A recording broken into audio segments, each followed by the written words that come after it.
Today we're taking a look at these NCAAB matches, which are happening on Monday, February 21st, 2022, and giving you match breakdowns, betting tips and predictions in general on these games. Welcome back to High Stakes, let's get straight into it. Also, don't forget to subscribe to get notified as soon as we release these sport prediction videos, and if you would like more betting tips and predictions, then check out our Patreon in the link down below. Our new Patreon is a way for us to help you improve your chances of making more money. 5 plans are available for each and every one of you. You can get 30 extra betting picks all the way up to 500 extra betting picks per month. Stop wasting hours of your time searching for bad betting picks that ends up costing you a lot of money. Join the High Stakes Patreon now and get the best betting picks. Arizona State vs UCLA. The Arizona State Sun Devils are playing their best basketball after a trying season. They took down UCLA a few weeks ago in a major upset and then lost to Arizona and Washington.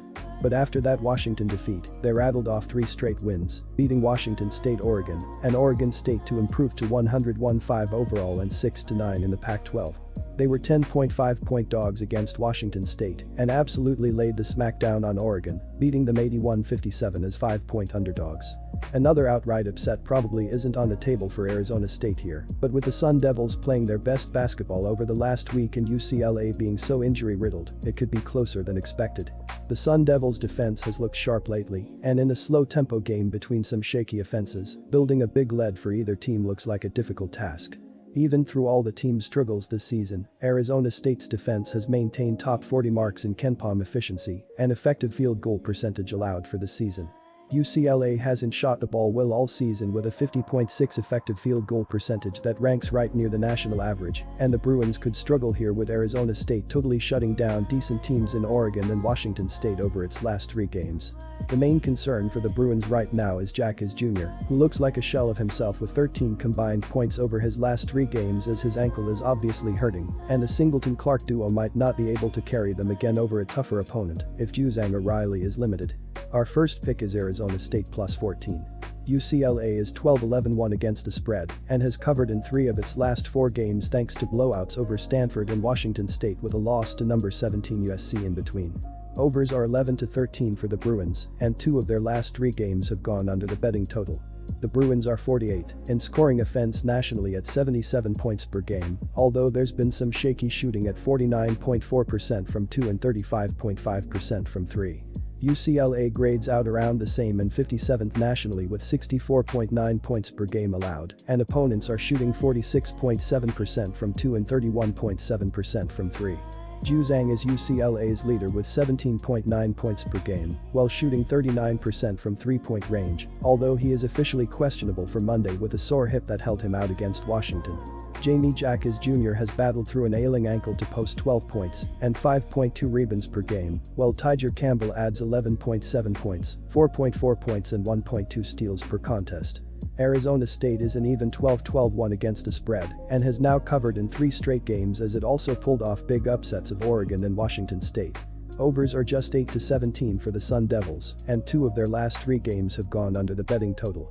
It's been a massive struggle for the Sun Devils offensively at 65 points per game on shooting splits of 46.5% from 2 and 29.6% from 3, all 315th or worse nationally. The Sun Devils have been solid defensively, allowing 68.8 points per game with opponents shooting 45.9% from 2, 45th in college basketball, and 31.8% from deep. Horn leads the Sun Devils with 12.5 points per game after transferring in from Illinois State. Kamani Lawrence is having a strong season with 10.7 points and 6.8 rebounds per game on 53.1% shooting from the field, while Jackson adds 10 points and 3.9 assists per contest after transferring in from Toledo. Our second pick is under 133.5. Baylor vs Oklahoma State. Baylor is 31st in the nation in points allowed at 63.0 points per game. Opponents are shooting only 42.5% overall and 30.1% from behind the 3-point line, which are 146th and 38th respectively. The Bears get it done on the boards as Baylor averages 33.9 rebounds per game and allows an average of 28.3 boards per contest. With Jonathan Tchamwa-Tchatchoua, 6.8 RPG, out injured, the leading rebounder for Baylor is Jeremy Sochan, with an average of 6.2 boards per contest. James Akinjo is the leader in steals with over 2.0 per game, and Flo Thamba is the SWAT master with an average of 1.0 blocked shots per game. The Bears are fortunate to be facing the Cowboys following their hard-fought overtime victory on Saturday. Baylor will come in shorthanded, down to a 6 or 7-man rotation, and will benefit from playing a tired OSU squad. Baylor is still able to put up points with a reduced roster due to their continued excellence at moving the ball to find the open man. Despite being down 2 of their 3 starting guards, Baylor showed that they could still score against a very good TCU defense. Akinjo has kept the ball moving for Baylor, as evidenced by his 8 assists on Saturday.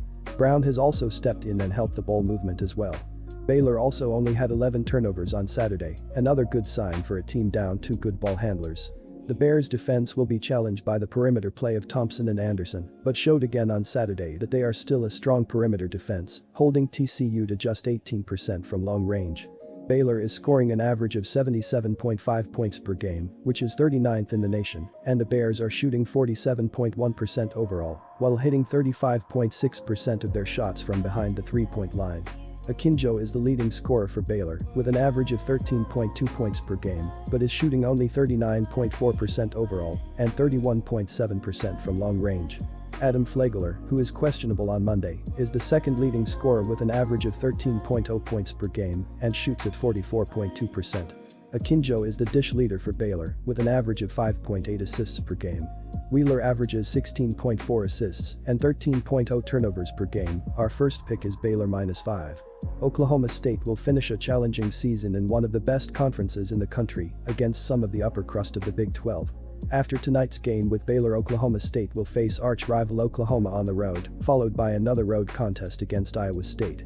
They wrap up a season with a home matchup with tournament-bound Texas Tech. Oklahoma State kicked off this difficult stretch with a huge home win over tournament bubble team Kansas State. Based on the winning outcome of that overtime game, OK State may just take to this role of being a spoiler. The Cowboys are now back to .500 on the season at 13-13, following the 82-79 overtime win over Kansas State. In addition, Oklahoma State is 6-8 in the rough and tumble Big 12 conference this season.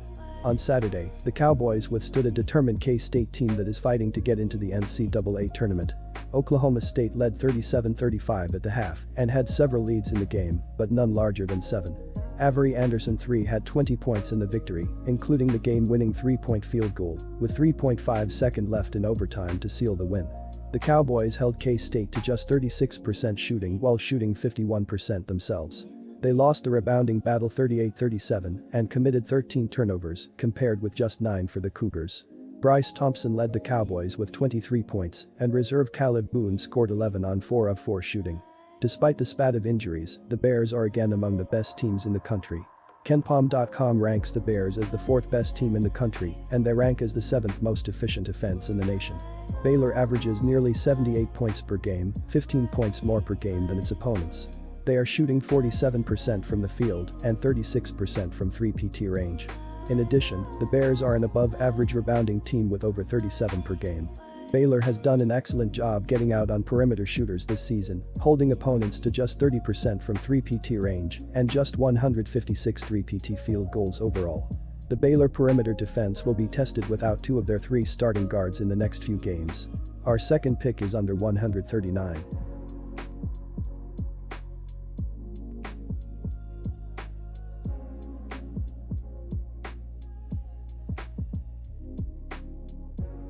Disclaimer, no financial advice. The information on this channel is provided for education and informational purposes only, without any express or implied warranty of any kind, including warranties of accuracy, completeness, or fitness for any particular purpose. The information contained in or provided from or through this channel is not intended to be and does not constitute financial advice, investment advice, trading advice, or any other advice. The information on this channel and provided from or through this channel is general in nature and is not specific to you, the user, or anyone else. You should not make any decision, financial, investment, trading, or otherwise, based on any of the information presented on this channel without undertaking independent due diligence and consultation with a professional broker or financial advisory.